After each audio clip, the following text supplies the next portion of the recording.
So today I want to show you about using LinkedIn to manage and grow relationships, to find hidden gold nuggets inside of the data and the relationships that you already have that can help you make more money. Now, this is not a get rich quick strategy. This is not something that is going to make you $1 million overnight. What it's going to do, it's going to help you incrementally grow your business from pre-existing relationships that you've already garnered with people who know, like, and trust you. Now, I have been on LinkedIn since 2004. I was one of the first 1,000 members. So I've been around and watched it evolve, and I understand how it works, what the inner workings of it are, what the paid premium services do, all of that stuff. And I actually teach it to a whole bunch of salespeople. I have clients, one-on-one coaching clients that I actually engage to show them the specifics of how to use LinkedIn to promote and market their business in a way that most other people don't.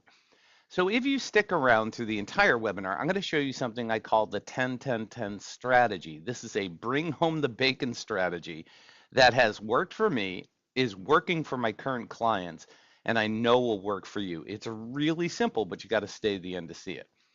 So the fundamental question is, we all spend a lot of time building relationships.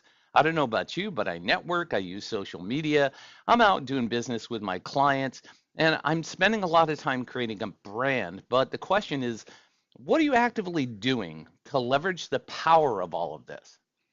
So one of the things I did last year is I decided to say, okay, you know what? I'm going to bite the bullet. I'm going to go ahead and get premium services inside of LinkedIn. So I got Sales Navigator and I tried it for a year, and I went in and tried to prospect because I saw all these people saying, man, find your $15,000 clients, get rich quick, all this other stuff.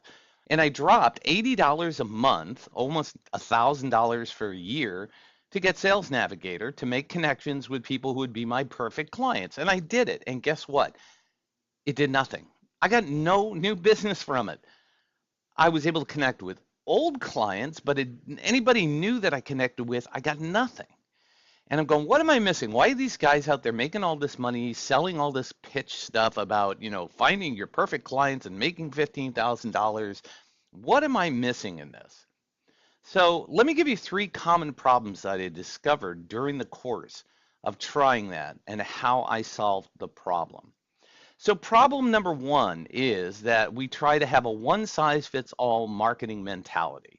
And I see this all the time in emails. You've seen them. You get an email with 50,000 links. That's 8 pages long.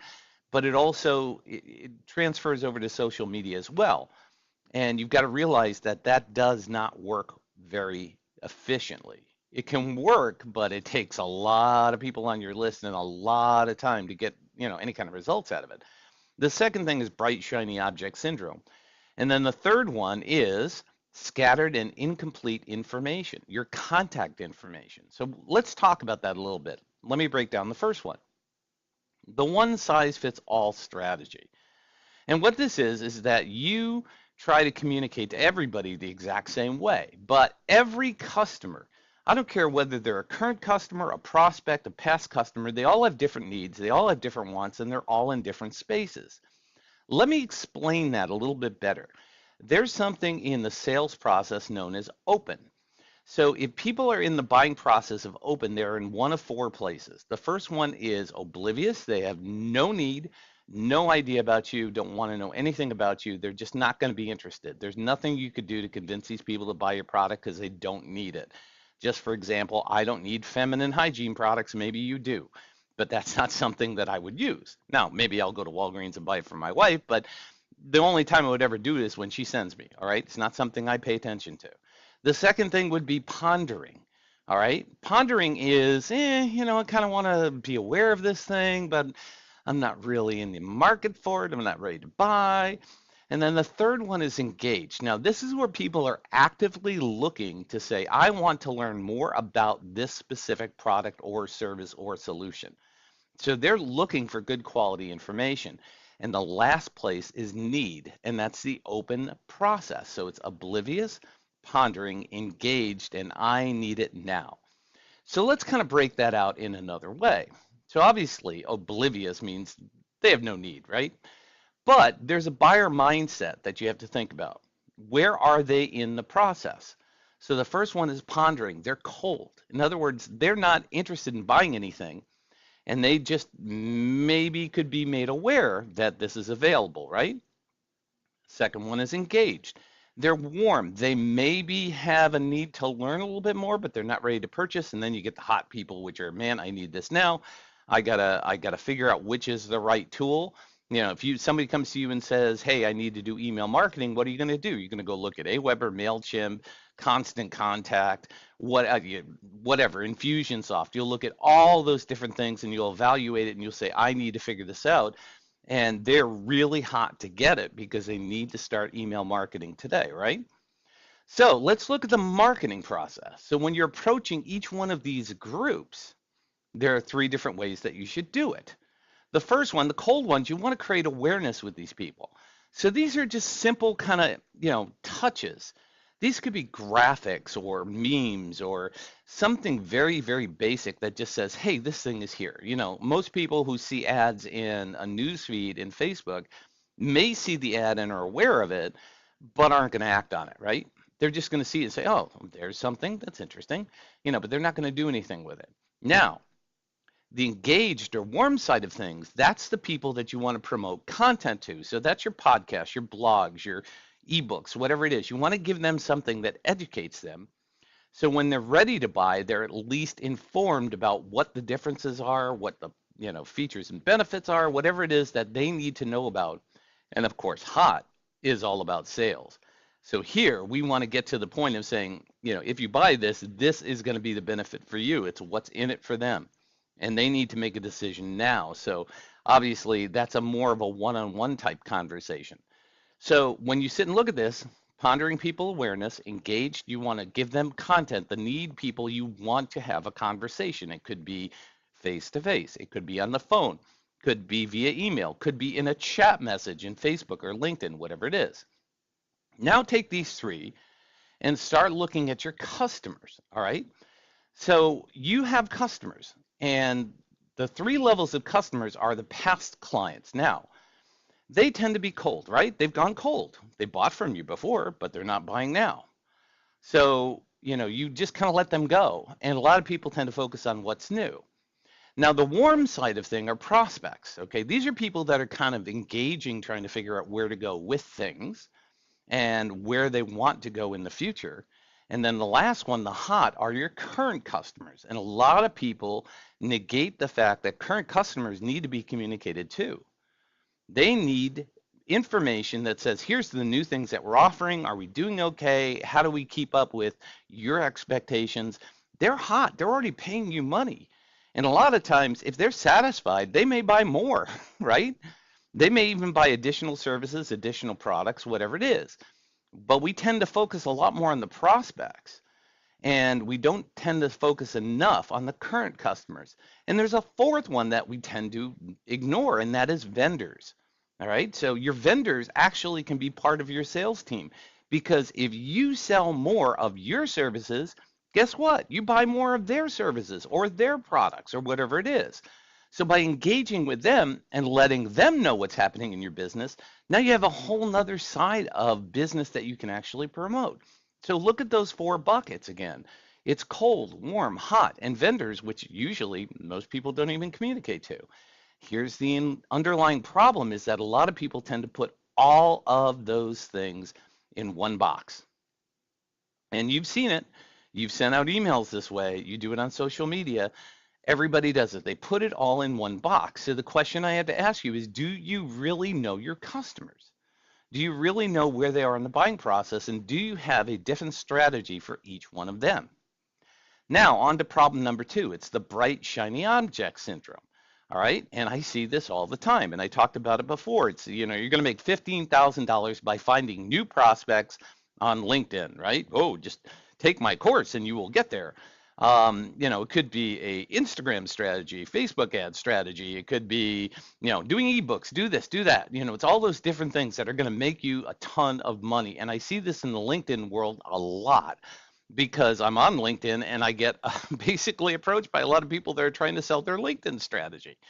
And because I am an influencer, because I have a podcast and I have a blog and people know me from speeches. So, I see all these different things, these LinkedIn lead systems, the funnel, right? Ooh, the big LinkedIn lead funnel, or make your millions on LinkedIn, or read this if you want to drive more customers and leads via LinkedIn. It's all these different things. Here's the bottom line, people. The average cost for a lead in business, now, it depends on whether you're a small business or a large business, but this is average, is around $350 per lead. And when you work on those LinkedIn programs that these people are talking about, you have to hit up about 1,000 prospects to get 10 leads to get one sale. So if you're selling a $35,000 car, that makes a lot of sense, right?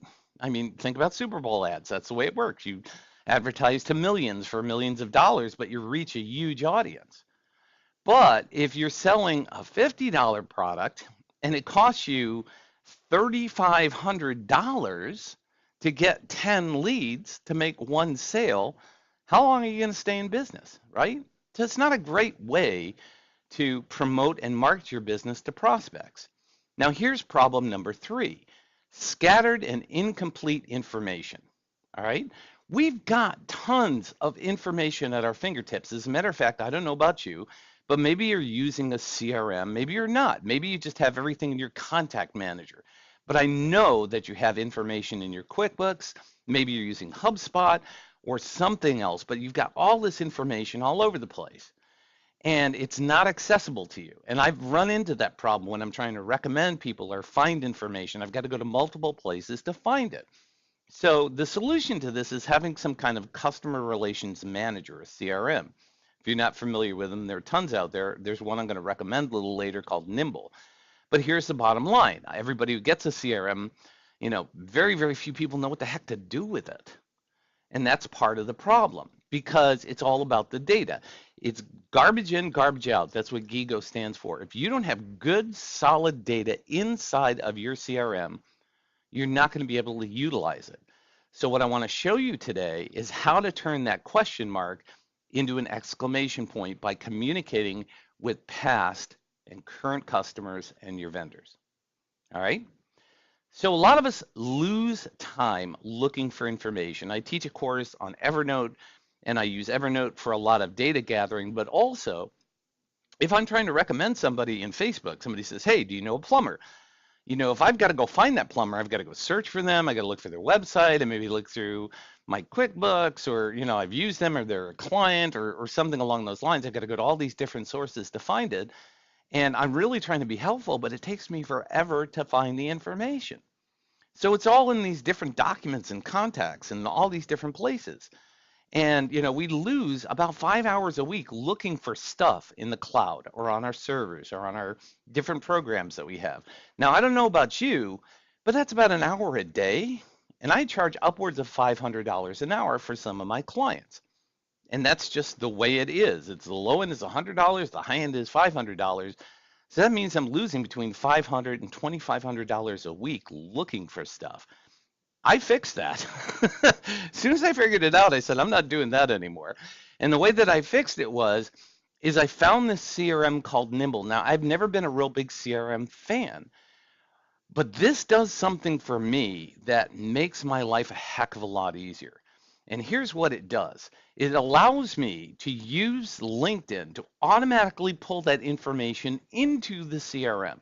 As a matter of fact, Nimble has a plugin that goes into Chrome that allows you from any social media platform pull in all of their information. Whatever information is there, their email address, their phone number, their address, it doesn't matter. It allows me to pull it in. I can also import it from every other place. So I can import it from QuickBooks. I can import it from my Google Calendar or my Google information or any of my email programs. I have a way of pulling all that information and making it usable. And this is all part of what I call the perfect sales strategy. Nimble is one small piece of it. And it allows me to start the relationships, maintain the relationships, and there's a couple other pieces. If you want to see that, you have to go to Perfect Sales Strategy. There's more information on this, but this is about the sales process today. So I can gather emotional intelligence and I can communicate that knowledge to create the conversations that generate sales. But I want to give you a few tips on what to do when you're pulling that information from LinkedIn into Nimble, okay? The first thing I want to talk about is when you're pulling that information in, add a face to it. You have a completely different emotional connection with somebody when you're looking them in the eye and vice versa. So if you can send them your picture, if you have their picture, you have a way of communicating with them differently. You look at them as a person, not as a prospect. And that's what I want you to do. Focus on the person, not the opportunity. All right? Because that relationship is what you're trying to build. The second thing that you want to do is tag it. Organize your information in a way that you're not spending all of this time looking for contact information. So when you tag things, for example, people that are in my mastermind, people that are working on Nimble with me, people that are in my networking group. So for example, if I need to find somebody in a networking group who happens to be a plumber, heating and air conditioning person, a financial advisor, I've got that all organized. And it's so easy to be able to copy and paste that and send it in an email or copy and paste it and put it into social. So now I become much, much more of a resource for my audience. And it gives me the opportunity to utilize it in a lot of different ways. The next thing I'm going to talk about is using it. And what I mean by use it is, here's the deal. We all have past clients. We all have current clients. And a lot of people take a match and they like the match, they strike it, and then they throw it away, right? Well, the bottom line is there's still some meat left on that bone. If you take another flame and light that match, it still has good wood and it can still burn. So what I'm telling you to do is get your old contacts, old people that you've sold to, they could be young people, but people that you've sold to in the past, current customers, vendors, all of that stuff, and get it into a place where you can utilize that data, communicate with those people, and make sure that you have the opportunity to be in front of them in a non-salesy, sales pitchy pitch way. Just to say, hi, I'm here, and let me know if I can help you. All right? The last piece of this is feed it. And what I mean by feed it is you have to have some content to be able to put in front of these people. That means being active on social media. That means connecting up with these people and doing something with those contacts. Because it doesn't do you any good to have everything organized into a database, I don't care where it's at, and not utilize the information.